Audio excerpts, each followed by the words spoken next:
Let's get an update now from the National Police Commissioner's spokesperson, and that is Vish Naidoo, who joins us on the line. Mr. Naidoo, thank you very much for your time. I assume that you would have heard that discussion I had with Darson.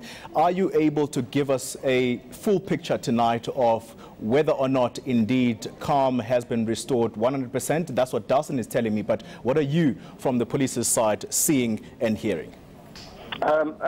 Good evening, Tolly. Thank you for the opportunity. Unfortunately, I didn't hear a word Desmond Tati had said, but what I can tell you is as soon as the National Commissioner was briefed about the incident in Umlalazi in the Eshowe area, he immediately requested the Provincial Commissioner to mobilize additional members to go and augment the already existing security forces in the area, which is the local cluster and station members.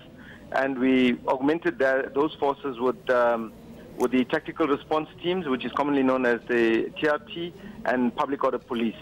And since then, we've also issued a media statement.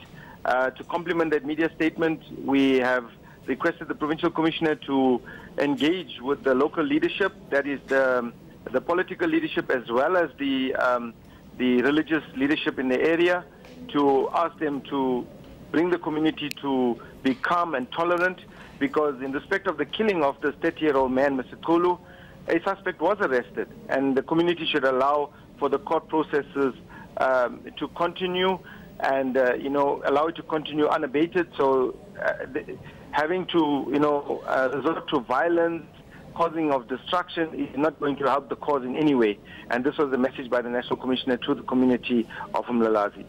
So one suspect behind bars, and the assumption is that he perhaps was the only suspect. Is he the only suspect in this case? Yes, well, for now, judging from the preliminary investigation, he is the only suspect. In fact, that suspect was a security guard responsible for protecting that farm. And he was called by an employee after the employee apparently didn't succeed in asking the two men to stop fishing in the dam because it was a private dam on a private farm.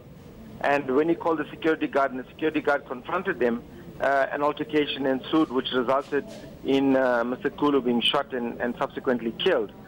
But of course, at this stage, we cannot say for sure if there are going to be any other suspects. That will depend on how the investigations unfold. Mr. Naidoo, are the homeowners aware? Have they been made aware of this particular incident on their property?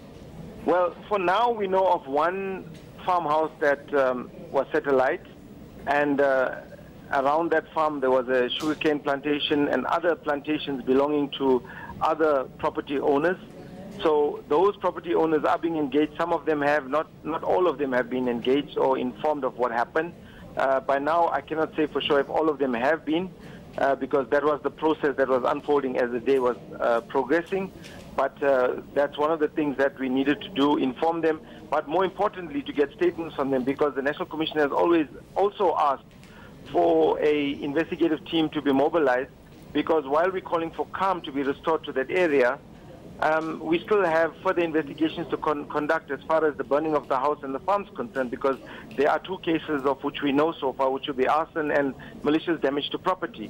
And there has to be somebody to account for that. So this team will be responsible to investigate, identify those responsible, and bring them to book.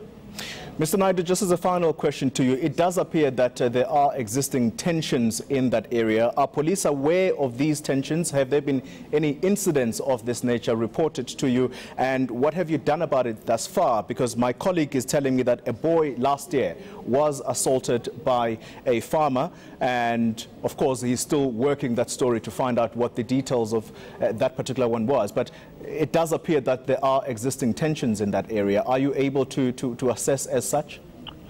For now, we cannot attribute this incident to anything but pure criminality.